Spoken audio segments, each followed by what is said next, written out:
আসসালামু আলাইকুম ফ্রেন্ডস, কেমন আছেন? আশা করি সকলে ভালো আছেন। আজকে আমি এনেছি শীতের একটি পরিচিত ফুল গ্লাডিওলাসের বীজ।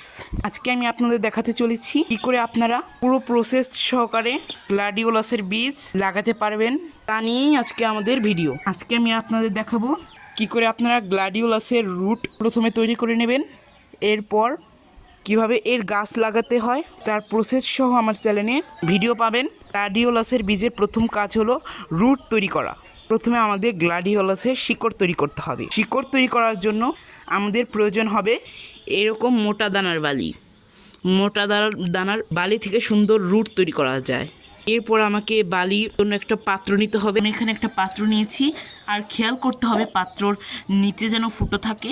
আমি নিচে আর পাশে 3টি ফুটো করেছি, 4টি ফুটো। এবার আমি এর মধ্যে বালি ভরে দিচ্ছি। এভাবে আমি বালি ভরে নিয়েছি। এবার আমি এর মধ্যে গ্লাডিওলাসের বীজটা দিয়ে দিব। এর মধ্যে আমি এভাবে গ্লাডিওলাসের বীজটা বসিয়ে দিয়েছি। এরপর আমি এর চারিদিক দিয়ে কিছুটা বালি দিয়ে ঢেকে দেব। এখানে আমি পুরোটা ঢেকে দিচ্ছি না, আমি অর্ধেকটা ঢেকে দিচ্ছি আর অর্ধেকটা বাইরে রেখে দেব। এরপর আমি এর মধ্যে দিয়ে দেবো পানি। এবার আমি এর মধ্যে পানি দিয়ে দিচ্ছি। পানি দিয়ে দিলে বালিটা পানি শোষণ করে নেবে, অতিরিক্ত পানি রাখবে না। আমাদের অপেক্ষা করতে হবে এর মধ্যে থেকে রুট বেরোনোর আর কাণ্ড বেরোনোর অপেক্ষা করতে হবে আমাদের। তাহলে আজকের ভিডিওটি এ পর্যন্তই। সকলে ভালো থাকবেন, সুস্থ থাকবেন। আল্লাহ হাফেজ।